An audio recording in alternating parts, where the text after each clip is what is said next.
Breaking news. Animals might eat plastic. I am not joking. This just in. Single-cell organisms have been consuming trash and waste in the ocean. This trash turns into some other chemical that I don't remember the name of.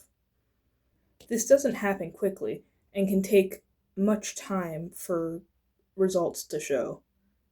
But over the span of millions of years, our living, breathing, species friend things, wow, given enough time, animals may be able to eat things such as plastic, metal, glass, things they shouldn't be eating.